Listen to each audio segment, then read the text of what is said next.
going behind Speaker Mike Johnson's back in order to force a vote to extend Affordable Care Act tax credits. 20 million Americans are about to see their health insurance premiums skyrocket on January 1st unless Congress and the White House do something. We'll go to the White House when the president is about to speak. But first, we're joined by our senior White House correspondent, Selena Wang. Selena, we're just moments away from the president's address to the nation. What are you expecting to hear in his speech tonight? Yeah, look, the White House has been light on details, but what we do know is that the president is going to zero in on what he sees as his major accomplishments over these last 11 months and what's going to come in the year ahead. It has been an unprecedented start to his second term. We have seen sweeping tariffs, mass deportations, and a sharp escalation against Venezuela as the U.S. has been conducting boat strikes against alleged drug smugglers in the Caribbean Sea. But especially when it comes to the economy, expect a heavy focus there. As you just mentioned, this White House is keenly aware of the frustrations that Americans are feeling right now when it comes to the cost of living. Recent polls show Americans are increasingly dissatisfied with Trump's handling of the economy. How crucial is the timing of this address for the president? Yeah, absolutely crucial. And look, we've been hearing that behind the scenes. Some of President Trump's own advisors have been telling him that he needs to shift gears here and he needs to focus more on issues at home, like the pain Americans are feeling in their pocketbooks, rather than focusing so much on international affairs. You mentioned the public polling showing that most Americans are frustrated with how President Trump has been handling the economy. And in terms of timing, it comes after Democrats have notched a series of wins across the countries, including the New York City mayoral race, the governor's races in New Jersey and Virginia. All of those Democratic candidates really leaning in on the anger that Americans are feeling about the rising cost of living. So really watch closely to see how the president addresses the economy and defends his policies so far. All right, Selena Wang, thanks so much. And let's pause now so we can join World News Tonight anchor David Muir for ABC network coverage of President Trump's address.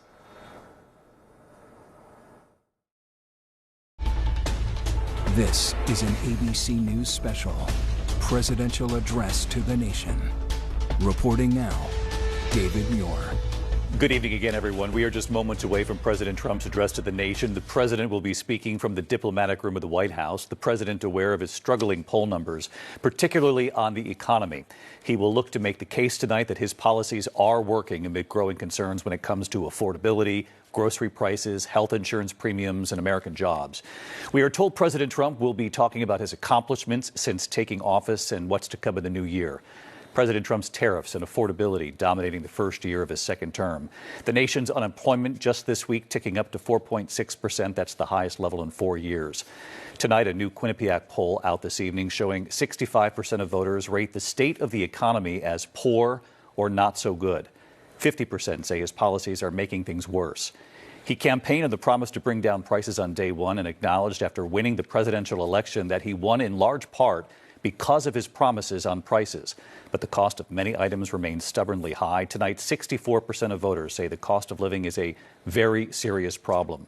All of this unfolding tonight as Congress is set to go on break without extending tax subsidies for the Affordable Care Act. More than 20 million Americans are about to see their health care costs skyrocket come the new year. Let's listen to President Trump tonight. Good evening, America. 11 months ago, I inherited a mess, and I'm fixing it. When I took office, inflation was the worst in 48 years, and some would say in the history of our country, which caused prices to be higher than ever before, making life unaffordable for millions and millions of Americans.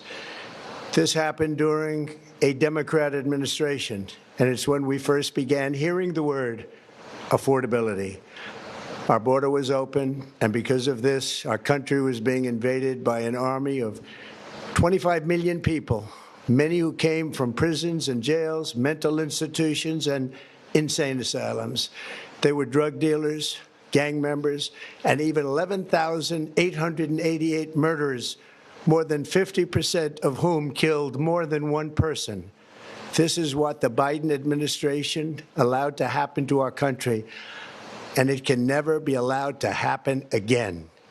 We had men playing in women's sports, transgender for everybody, crime at record levels with law enforcement, and words such as that just absolutely forbidden. We had the worst trade deals ever made, and our country was laughed at from all over the world. But they're not laughing anymore. Over the past 11 months, we have brought more positive change to Washington than any administration in American history. There's never been anything like it, and I think most would agree. I was elected in a landslide, winning the popular vote and all 7 swing states and everything else, with a mandate to take on a sick and corrupt system that really just took the wealth from people and crushed the dreams of the American people. For the last 4 years, the United States was ruled by politicians who fought only for insiders, illegal aliens, career criminals, corporate lobbyists, prisoners, terrorists, and above all, foreign nations, which took advantage of us at levels never seen before. They flooded your cities and towns with illegal aliens. They decimated your hard-earned savings. They indoctrinated your children with hate for America. They just released a level of violent felons that we had never seen to prey on innocent. They caused war. They caused mayhem. They caused a horrible situation all over the globe. But now you have a president who fights for the law-abiding, hardworking people of our country, the ones who make this nation run, who make this nation work. And after just 1 year, we have achieved more than anyone could have imagined. Starting on day one, I took immediate action to stop the invasion of our southern border.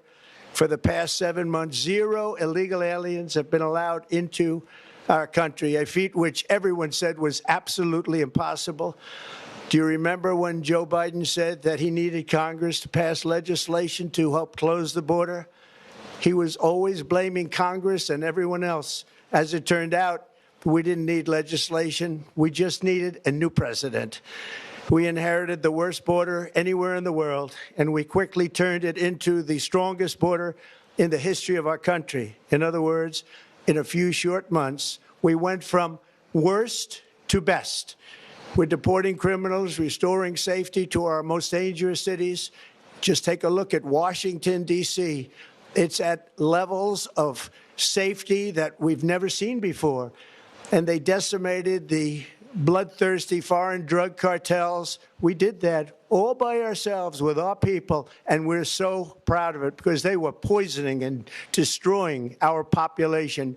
Drugs brought in by ocean and by sea are now down 94%. We have broken the grip of sinister woke radicals in our schools, and control over those schools is back now in the hands of our great and loving states where education belongs. After rebuilding the United States military in my first term, and with the addition we are adding right now, we have the most powerful military anywhere in the world, and it's not even close. I've restored American strength, settled 8 wars in 10 months, destroyed the Iran nuclear threat, and ended the war in Gaza, bringing for the first time in 3,000 years peace to the Middle East, and secured the release of the hostages, both living and dead. Here at home, we're bringing our economy back from the brink of ruin. The last administration and their allies in Congress looted our Treasury for trillions of dollars, driving up prices and everything at levels never seen before. I am bringing those high prices down and bringing them down very fast. Let's look at the facts. Under the Biden administration, car prices rose 22% and in many states 30% or more. Gasoline rose 30 to 50%. Hotel rates rose 37%, airfares rose 31%. Now, under our leadership, they are all coming down and coming down fast. Democrat politicians also sent the cost of groceries soaring, but we are solving that too. The price of a Thanksgiving turkey was down 33% compared to the Biden last year. The price of eggs is down 82% since March, and everything else is falling rapidly. And it's not done yet, but boy, are we making progress. Nobody can believe what's going on. Here are just some of the efforts that we have underway. You will see in your wallets and bank accounts in the new year. After years of record-setting falling incomes, our policies are boosting take-home pay at a historic pace. Under Biden, real wages plummeted by $3,000. Under Trump, the typical factory worker has seen a wage increase of $1,300. For construction workers, it's $1,800. For miners, we're bringing back clean, beautiful coal. It's $3,300. And for the first time in years, wages are rising much faster than inflation. Remember that. The wages, just look at it. Wages are going up much faster than inflation. How big is that? Very importantly, there are more people working today than at any time in American history, and 100% of all jobs created since I took office have been in the private sector. Think of that. 100% of all jobs have been in the private sector rather than government, which is the only way to make a country powerful and great.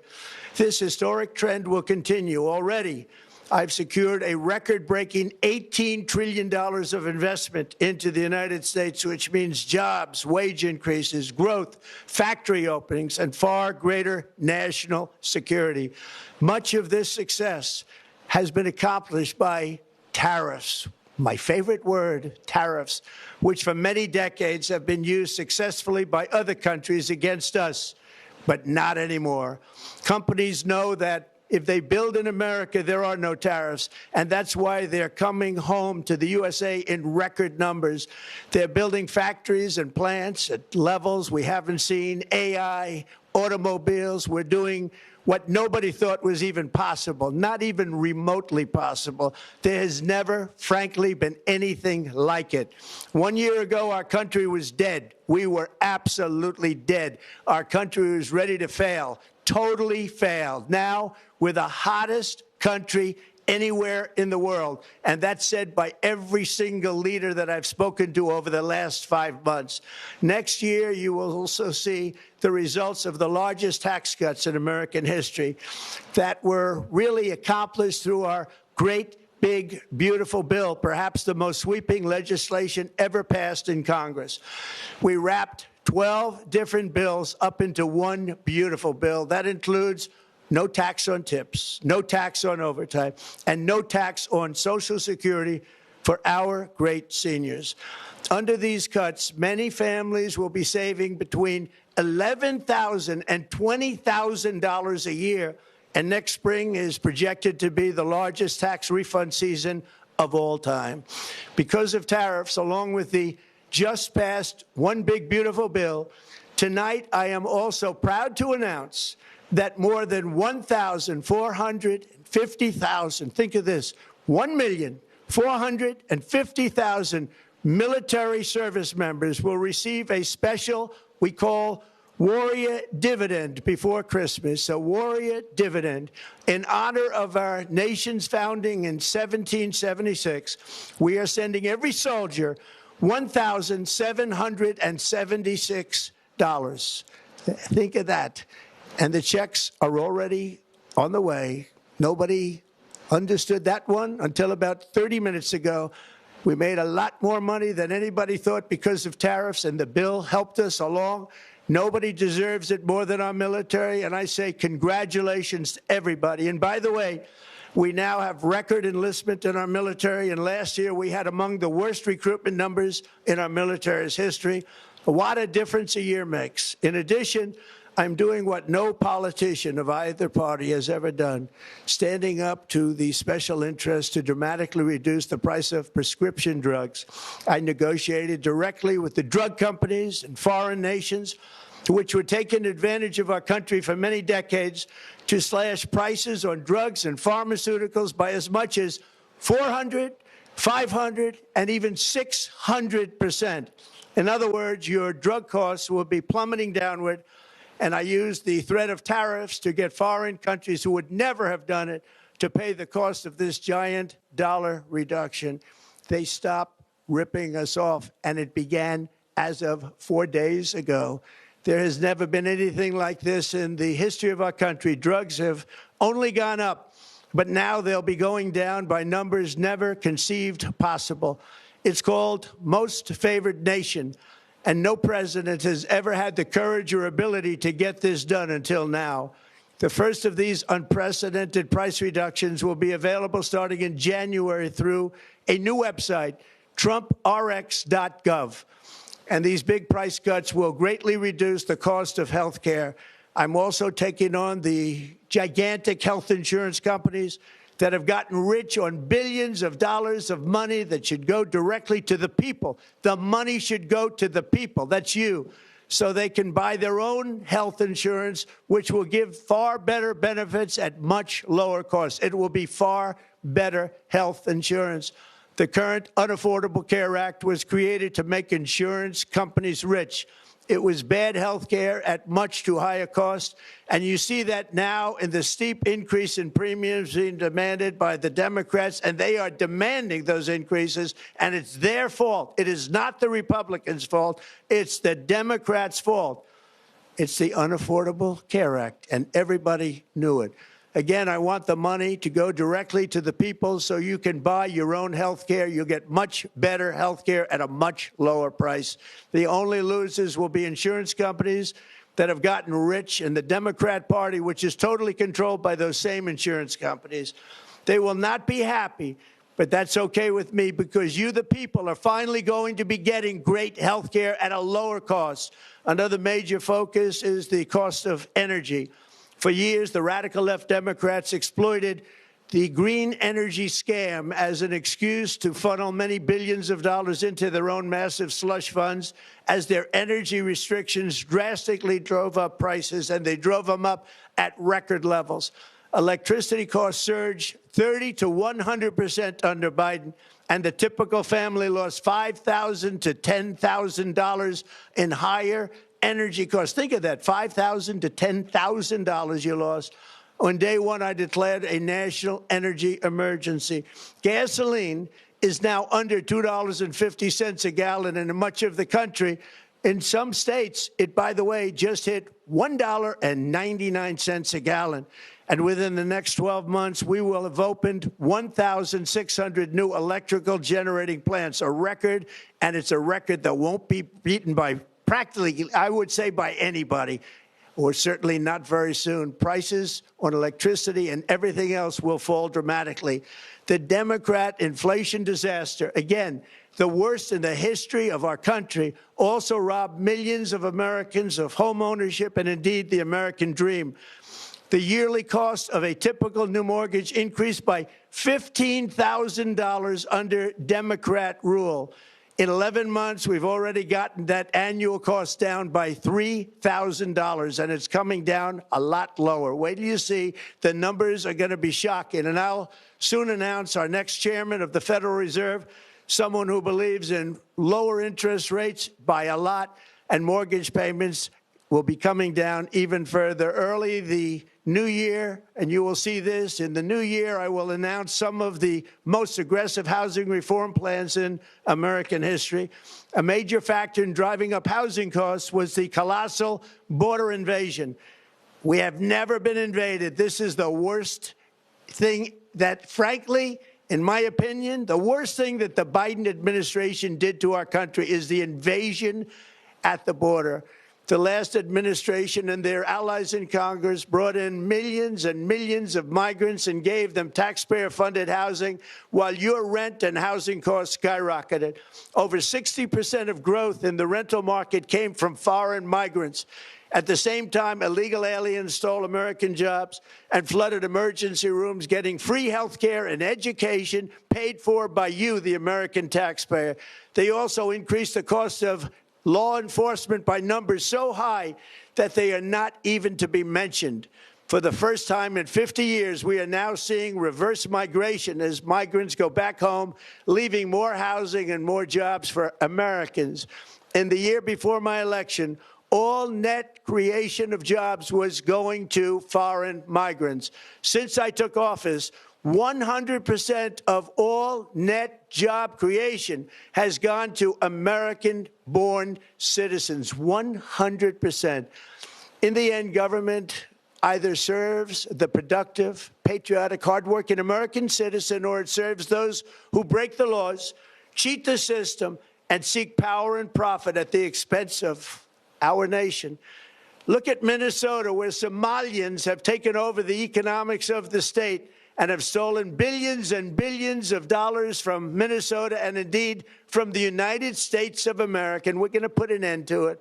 For so long as before my election, the vast majority of good and decent Americans were forced to watch as corrupt politicians plundered the halls of power, exploited our taxpayers, and pillaged every system that makes civilized society function. But not anymore, and you see that every day, not anymore. We're putting America first, and we are making America great again. Very simple. We are making America great again. Tonight, after 11 months, our border is secure. Inflation has stopped. Wages are up. Prices are down. Our nation is strong. America is respected, and our country is back, stronger than ever before. We're poised for an economic boom, the likes of which the world has never seen. Soon we will host the World Cup and the Olympics, both of which I got. But most importantly, we will celebrate the 250th anniversary of the Declaration of Independence. There could be no more fitting tribute to this epic milestone than to complete the comeback of America that began just 1 year ago. When the world looks at us next year, let them see a nation that is loyal to its citizens, faithful to its workers, confident to its identity, certain to its destiny, and the envy of the entire globe. We are respected again like we have never been respected before. To each and every one of you, have a Merry Christmas and a Happy New Year. God bless you all. President Trump from the diplomatic room at the White House there, marking 11 months into his administration, talking about what he believes in these first 11 months are successes, securing the border, talking about the ongoing ICE operations, the deportations in this country, talking about the affordability issue in this country, laying the blame on the previous administration, now a year into his administration. Talked about tariffs. He said, tariffs, my favorite word. He announced tonight that more than 1 million and 1.4 million military service members will be given dividends from the tariffs, a check for $1,776 for each one of these military service members. He said those checks are on the way. When he talked about health care insurance premiums, a lot of attention on this right now because of the Affordable Care Act. Congress ready to go home for the holidays, it appears, without doing anything to extend subsidies, which means for at least 20 million Americans, their health insurance premiums are set to skyrocket after the first of the year. He said this is the Democrats' fault. These premiums are going up, despite the fact that a lot of this rests on Congress's shoulders, and certainly questions for the president going into the election, saying he had the contours of a plan, in essence, a health insurance plan. He did talk tonight about returning the money to the people when it comes to health insurance. But I'll get to Mary Bruce, our chief White House correspondent, for more on this. If there's any kind of proposal that's been issued by the White House to explain what this means, because in the meantime, for millions, premiums are going up. He also talked about prices in this country. You know, any president and presidents before him have dealt with affordability. President Biden did. Prices were high under the Biden administration and some of the previous administrations as well. And you can make the case that prices are going down, but people look at the prices at the grocery store on certain items, and they know what they're paying for them. So it becomes a bit of a challenge for really any administration when it comes to affordability.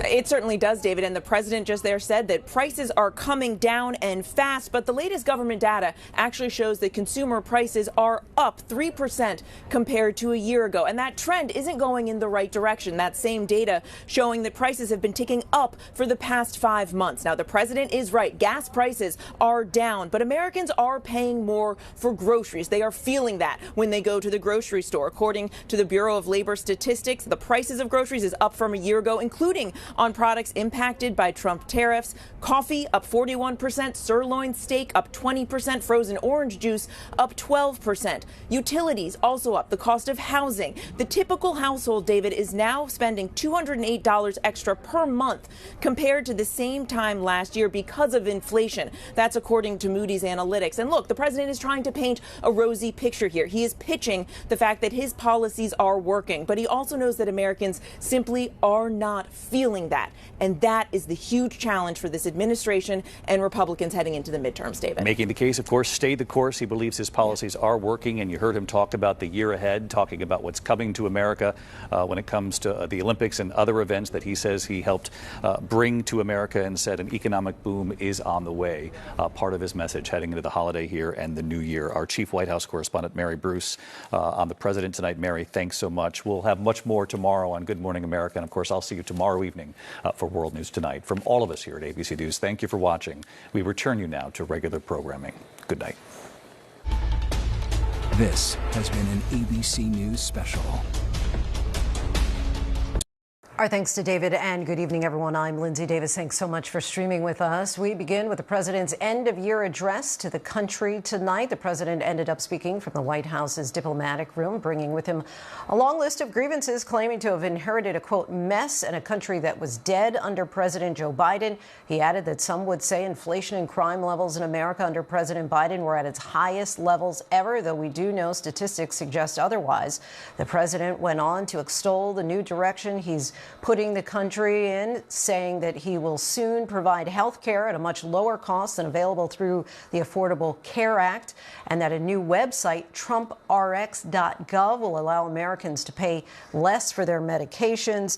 He talked about a warrior dividend where every American soldier currently serving in the military would get a check for $1,776. He frequently referred to the unaffordable Care Act, and he's saying that he wants the money to go directly to the people and no longer to insurance companies. After he blamed the Democrats and his predecessor, Joe Biden, for the beginning of his speech, talking about open border, transgender, immigrants, that they only cause war and mayhem and drugs, and referred to the sinister woke radicals. He went on to say that he is fighting hard for the hard-working American people. He then went on to start touting what he described as his accomplishments just so far this year, saying in a few short months, we went from worst to best. He talked about gasoline prices being much lower, boosting take-home pay, tariffs, once again calling them his favorite word, bringing the American economy back from the brink of ruin, ending the war in Gaza, saying we have the most powerful military, and went on. I want to bring in our chief White House correspondent, Mary Bruce. Mary, what stood out to you in the president's address tonight? Well, the president is making a very impassioned pitch to the American people that his policies are working and that Americans need to stick with him.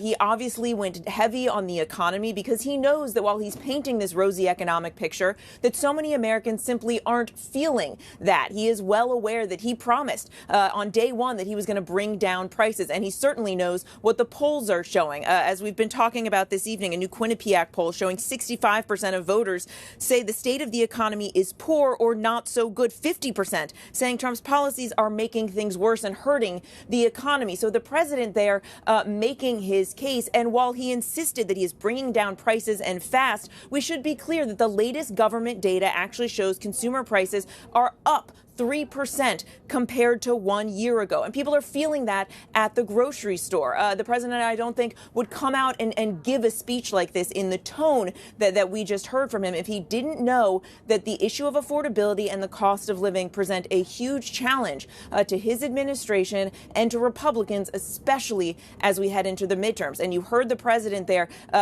promoting this idea of direct payments. He announced those direct payments of $1,776 to military service members.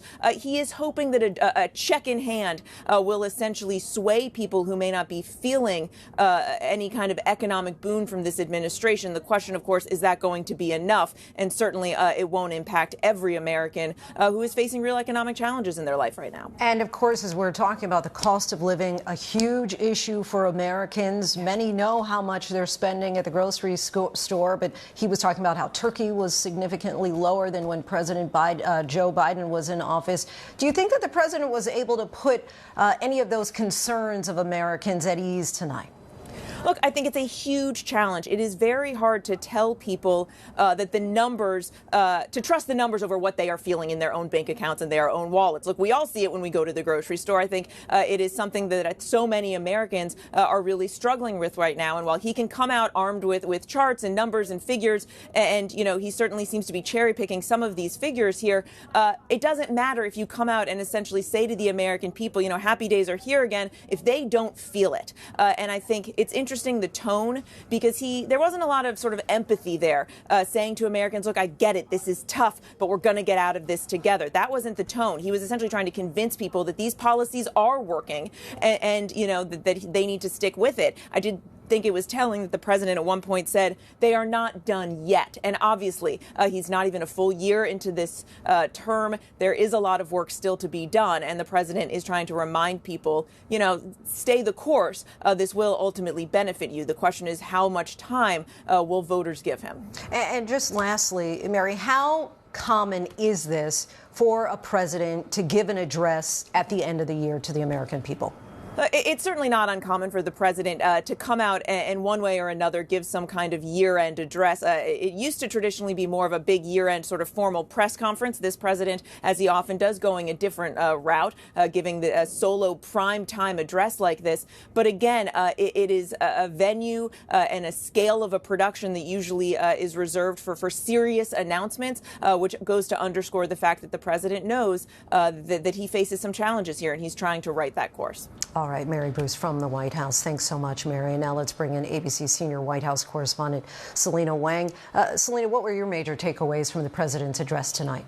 Yeah, what was really striking was the tone from the president's speech. He was speaking quite quickly, was rather rushed, and it was really defensive in tone because the president and his White House, they are well aware that this speech is coming at a precise moment when public polling shows that most Americans are frustrated with how Trump has been handling the economy. We've been hearing that behind the scenes. Some of the president's own advisors have been saying, look, you got to shift gears. You got to focus more on issues at home, less on issues abroad, as so many Americans are feeling that economic pain. But as you were just discussing, he didn't really address the pain that Americans are feeling, instead saying, look, my policies are working, just wait and see, while he continued his old strategy of blaming all of the economic woes on his predecessor, former President Biden. And now the president was claiming that across the board, he's been bringing prices down. The president, of course, ran on bringing prices down on day one, but the latest economic numbers show a different picture. While there are some categories where prices have come down, including gasoline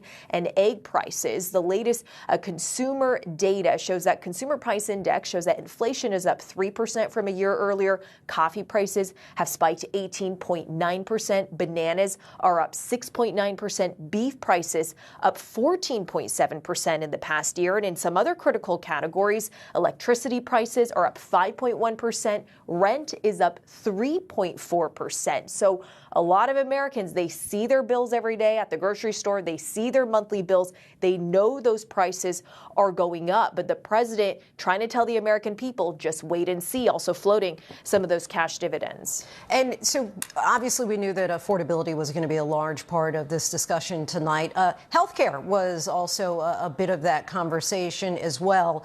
We know that at the debate last year, he said that he had concepts of a plan to really combat and overhaul Obamacare, what he calls the Unaffordable Care Act. Give us a sense of what the strategy is now going forward, and also give us the background of the timeliness of the conversation on Capitol Hill. Yeah, of course. I mean, we still haven't seen a clear strategy from the president about what exactly his plan is moving forward. Given the latest movements in Congress today, those Obamacare subsidies are set to expire in just a couple of weeks. So that means some 20 million Americans are going to see their health care premiums skyrocket in just a few weeks. Remember, this historic government shutdown from just a few months ago, the whole fight on Capitol Hill was Democrats holding out out for an extension of those Obamacare subsidies. They didn't get that. And Republicans and the president, they have long been critics of Obamacare, but they have yet to present an alternative. The president has talked about wanting to give direct payments to Americans through health savings accounts, but it's unclear exactly what that would look like, how that would work. So at this point, still unclear concretely what the plan is moving forward as these Americans are bracing for those prices to rise. And Trump's advisors behind the scenes really have been pushing him to refocus on affordability. After listening to his speech tonight, do you think that he's heeding their advice?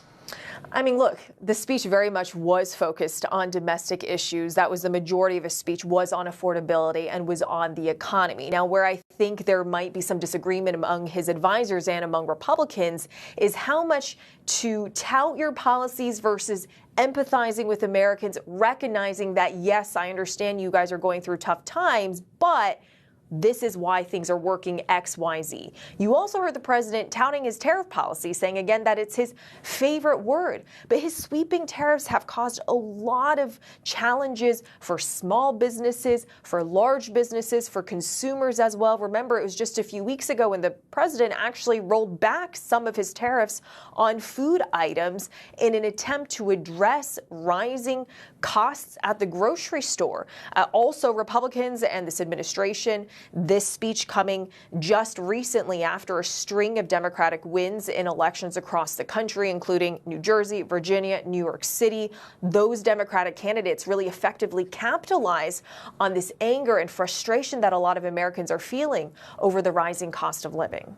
Selena Wang, our thanks to you. Really appreciate you joining us. And joining us now to break this down a bit more is our team of ABC News contributors, Republican strategist and former Trump campaign senior advisor Danielle Alvarez, former New York Republican Congressman John Katko, and Democrat strategist and former national political director for the Hillary Clinton campaign, Amanda Renteria. Really appreciate you all coming on the show.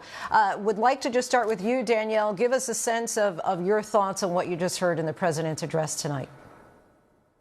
I think that the president took us a year in review of the year that we have experienced. As he mentioned, this is a mess that he inherited from Joe Biden and Democrats' failures. And it's important to acknowledge what was taking place when he put his hand on the Bible and became the commander-in-chief and the 47th president of the United States. He outlined the wins for the American people, but he talked about the continued focus and the continued work that his administration would do to deliver an America First agenda and to continue delivering wins. I think it was very important as we close out the year to reflect. It was very important as we approach the new year to look ahead and to understand what the president's focus would be as the leader of this nation. And I was very impressed at his ability to speak directly to the American people. It's no surprise that he chose a primetime address. Again, he is ratings gold, and I think that it has exactly met the moment and what the nation needs to hear. Amanda, do you think that he did meet the moment? You know, I think we saw a president who didn't have any real policies to address what's going on around him. You are seeing unemployment rates higher than they've been in 4 years. Just today, energy prices, heating prices are expected to go up 9.2%. 20 million people are worried about their health care.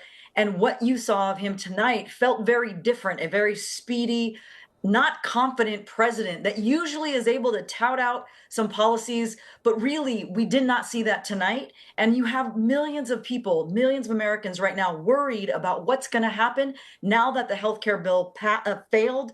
What is going to happen to their lives? And I think that is what the intent of tonight was, but more people are scared after hearing tonight. John, do you agree? Are more people afraid after hearing what the president had to say? I don't know if they're afraid, but I don't know if they're buying it. You know, it's just, and delivery matters. I mean, I think on substance, he was replaying some of the grievances that got him into office in the first place. Affordability is one of the big ones. And then he said, what's going on and what things are better, but Americans aren't feeling it. And the thing that really struck me most of all was he had an angry tone about him. And when you have an angry tone, that means you're upset about something. You're not happy with what's going on, not happy with the situation. And I think back to people who, during times of crisis and times of economic struggle in the past, who made you feel better about things. Ronald Reagan, JFK, or FDR in times of trouble. We're in times of trouble right now. A lot of blue-collar Americans are really struggling. This speech did not make them feel better, in my opinion. And even if you might be right on some of the substance, the delivery was really, really poor, I thought, my opinion. Danielle, I want to go back to you. A new Quinnipiac University poll published today found that 54% of registered voters disapprove of President Trump's job performance so far. 40% approve. Did you hear anything from the president tonight that you think might help change voters' minds?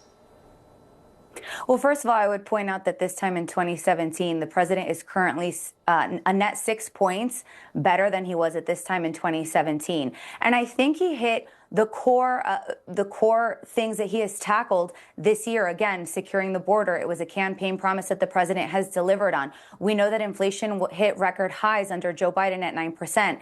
Under Joe Biden, it was about an average of 7%. Under Donald Trump, it's about an average of 3%.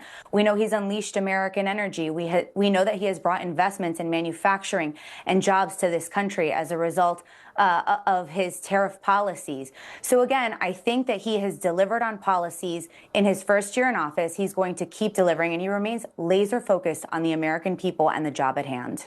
John, we heard a lot about the economy in the president's address. Democrats recently have been focusing on affordability and pocketbook issues in their messaging. Do you think that the president was able to regain any headway on the economic narrative tonight? I think the only way he's going to regain headway in the economic narrative is for the economic narrative to change, and that is unemployment rates of 4.6% right now. People still can't buy homes. Health insurance is about ready to skyrocket. People aren't feeling it. So even if everything she just said is right, which she is right, things are better statistically, people aren't feeling it. Unless and until they feel it, he is going to struggle, and our party, the Republican Party, is going to struggle. And I think he's looking at the tea leaves a bit. He's seen the polling. He's seen what might happen to the House. And I think he's starting to sense that the headwinds are going to be rough this year. And he seemed frustrated with that. And that was telling to me. And Amanda, I want to bring you back in here. Despite a lot of the cheery outlook of the state of the nation in Trump's speech, Democrats swept key off-year elections this November. Is momentum in their corner heading into the 2026 midterms? It absolutely is, but it's important that Democrats continue to talk about what's happening at the kitchen table. That is why a Democrat was able to win Miami right in his backyard by a 20-point swing.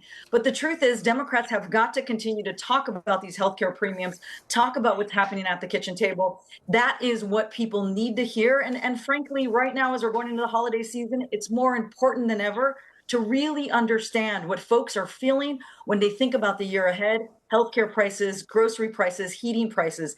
That's the kind of thing that every single elected official should be talking about tonight and going forward. Danielle, is Trump RX the White House's response to Democrats' demands of extending the Affordable Care Act subsidies?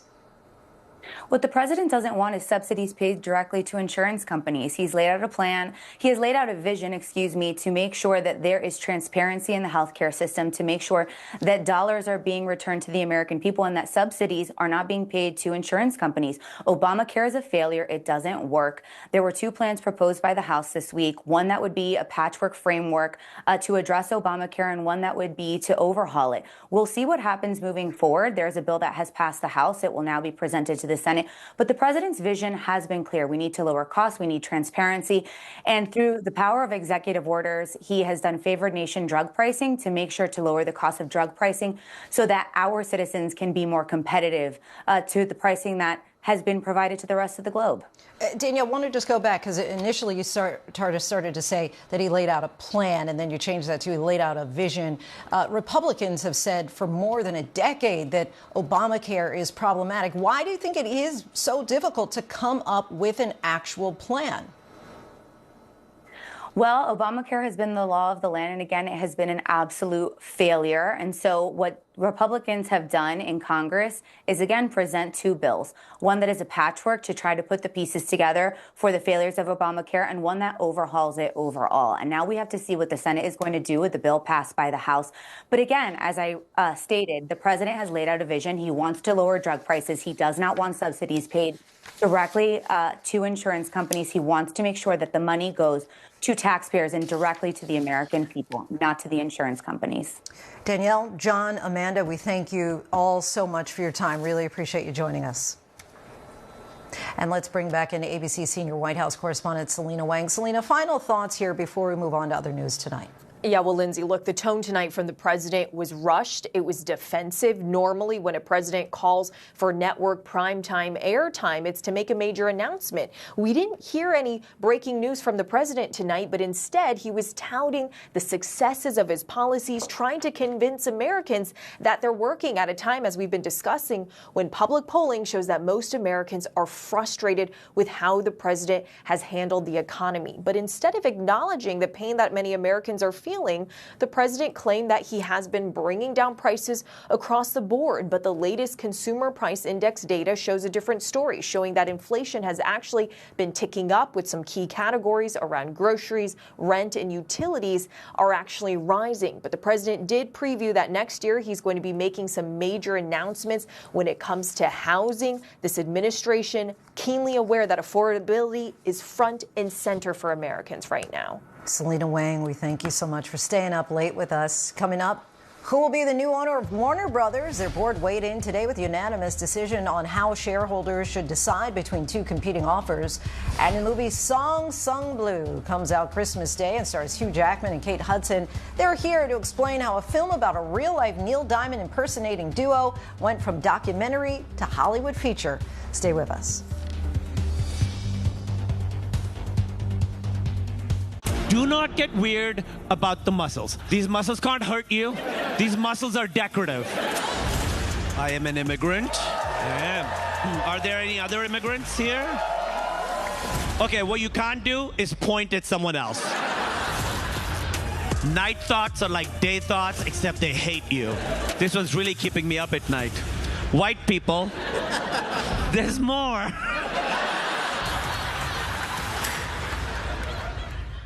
Everyone's cheering for Ella McKay, the new James L. Brooks comedy for the holidays. It's a feel-good movie. With Emma Mackey's performance, A Star is Born. I think I can do it. I can make people's lives better. Would you like to hear about my favorite community health program? God, no. It's hilarious, smart, and a breath of fresh air. How are you, Estelle? You're kidding. I think I'm peaking. Ella McKay, rated PG-13, now playing only in theaters. This world goes much deeper than you imagine. This Friday, critics rave Avatar: Fire and Ash is the best one yet. What does that always say? Sully's never quits. Sully's never quits. The day has come. We cannot be broken! Avatar: Fire and Ash, rated PG-13. Get tickets now. People don't just vanish on their way to work with no witnesses, no trace. They found the car keys laying on the ground, red high-heel shoes. You can see drag marks. Welcome to Daybreak. I'm Jody Husentrut. KIMT news anchor Jody Husentrut was just 27 at the time of her disappearance. She told me she thought someone was following her. Maybe this is it. Maybe we're going to find her now. Holy crap, this is really real. Let's find Jody. Her last broadcast, only on Hulu. You're watching America's #1 streaming news. Live reporting, breaking new exclusives. Keep streaming with ABC News Live. The party's just getting started. New Year's Rockin' Eve is turning up live with performances by 50 Cent, Chappell Roan, the singing voices of Huntrix, Mariah Carey, Pitbull, Post Malone, One Republic, and more. Join Ryan Seacrest with co-hosts Rita Ora, Chance the Rapper, Rob Gronkowski, and Julianne Hough. It's time to party like it's 2026. Dick Clark's New Year's Rockin' Eve with Ryan Seacrest, live on ABC and Hulu. 2025, out. ABC News Live. Because the news never stops. Fewer children are getting their flu vaccine despite record flu deaths last season. The harrowing moment when a car is towed away with a 4-year-old girl inside, and the symbolic change at the U.S. Capitol. These stories and more in tonight's rundown. Flu vaccination rates among children have plummeted compared to pre-pandemic levels. Roughly 40% of kids got their flu shot so far this year, according to the latest data from the CDC. That's 10% lower than in 2019. The vaccination rate decline comes as pediatric flu deaths hit record highs last season. At least 288 kids died from influenza last season, and 90% of them were not vaccinated, according to a CDC study. Quick-thinking officers in Illinois rescued 3 people from a